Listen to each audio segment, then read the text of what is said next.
Hello friends, I am JNG. This is our channel JN Social. Today our topic is privatization of Indian Bank. Why we need privatization and what are the challenges in this process that we are going to reveal in this video. Recently, Indian Finance Minister has announced in 2021 budget that India is going to privatize 2 public sector banks along with 1 general insurance company. The step India is going to take is entirely reverse, that is against the historical step India has taken in 1969. Where 14 private banks have nationalized. The milestone in this process is in 1955, State Bank of India nationalized, then followed by in 1956, insurance sectors were nationalized.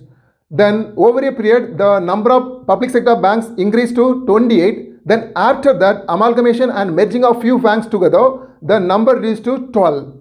Now there are 12 public sector banks and 22 private sector banks and 10 small finance banks.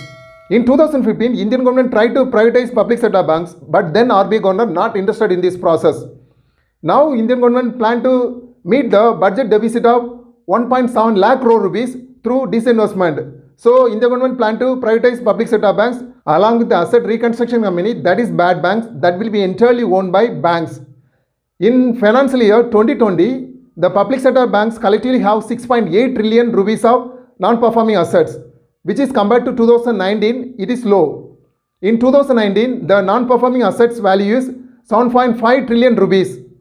The public sector banks have more non-performing assets than private sector banks. If the loan due is not paid more than 90 days, then the loan is called non-performing asset for the bank, because the bank didn't get any interest from the loan for the quarter of that financial year. Then why we need to privatize now? Because the non-performing asset, that is stressed asset in the public sector bank increasing compared to private bank, and also the government try to reform the bank as well as try to inject more money to amalgamate bank or to make the bank to perform well in various periods, but it did not yield maximum fruitful result. The financial position of these public sector banks also degrading over a period. That means the percentage of loan share from the public sector banks in the financial market is also reducing. So the central government have a plan of having only the handful of banks in their control, and the remaining bank need to be privatized or amalgamated. So now the government is planning to privatize 2 public sector banks, then the next year 2 or 3 banks will be privatized. In order to increase the performance of public sector banks, various committees in India at various times have recommended for privatization. That is, the government share in those banks need to be reduced below 51%. For instance, Narasimhan Committee, which recommended to reduce the government share below 33%. At the same time, JP Naik Committee, which recommended to reduce the government share in the public sector banks below 50%. The RBI working group also recommended for introduction of big financial houses in banking sector. Now, the Niti Aayog of India is going to select the initial list of public sector banks to be privatized through the process. Then the list will be given to the core group of secretaries for disinvestment. Then the final list will be given to the group of ministers. They will take decisions. Now let me see what are the issues in the public sector banks. As we all know, the non-performing assets in public sector banks is higher than private sector banks. As a result of recent COVID-19 pandemic, the commercial bank in India got relaxation regarding to NPA. So it is expected that non-performing assets in commercial bank in India will be higher than compared to previous years. The RBI Financial Stability Report in recent time highlighted that non-performing asset as of September 2020 just 7.5% in the commercial banks, but it is expected that 13.5% in 2021 September. Now let me see the recent performance of private banks in India.